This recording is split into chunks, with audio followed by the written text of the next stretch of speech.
that he was to pay 100 million shillings per person, he would be able to buy off 495 people with this money. Of course, there are some people who think their freedom is much cheaper than that. Therefore, the dictator has enough funds to spend on patronage and bribing. In any case, one of the first things a dictatorship like that of Museveni does is to make people very poor. He makes sure that he is the only one left with real money, and therefore, after eating to his satisfaction, he is able to throw a few leftovers to the opponents who are available for sale. That is how dictators keep in power before they fall. The Museveni regime has excelled in evil, and I'm sure in the years to come, historians will study about it as a classic dictatorship which used propaganda to turn the oppressed Ugandans against each other. But of course, they will also study about us who fought it and brought it down. After stealing trillions and giving a few millions to some opponents, he uses some of those opponents to claim that they quit the struggle because they were not being given money.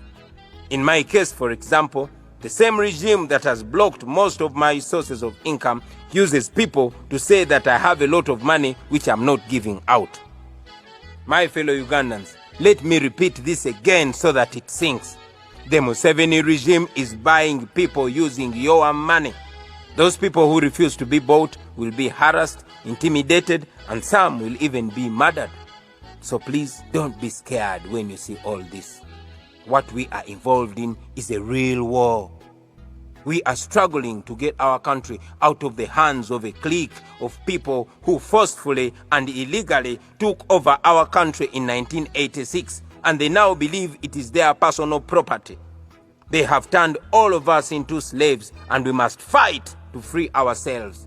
We are fighting to dismantle an empire. There will be casualties, there will be defections, there will be people giving up, there will be sellouts, there will be betrayals. You will be with someone in the morning, and by evening, the person is speaking a completely different language. All this should be expected. But like the scriptures say, those who persevere until the end will be saved. What gives me comfort is the knowledge that those who sell out were never meant for the struggle. Those who choose today's bread over their country's future were never meant for the struggle. Those who choose personal comfort over the suffering of mothers and children were never meant for the struggle. Those who will drive new cars over the graves of murdered comrades, vehicles donated by the regime in appreciation for selling out, they were never meant for the struggle. The struggle, however, shall be won. It shall be won by those ordinary women and men of Uganda who understand that good has always and will always win evil. We shall win in the end because the people of Uganda are on our side. We shall win because history is on our side. We shall win because the law is on our side. And yes, we shall win because God is on our side. One falls off, the rest of us must move forward. Freedom is coming soon, and it will be our prize. Therefore, comrades, keep your eyes on the prize.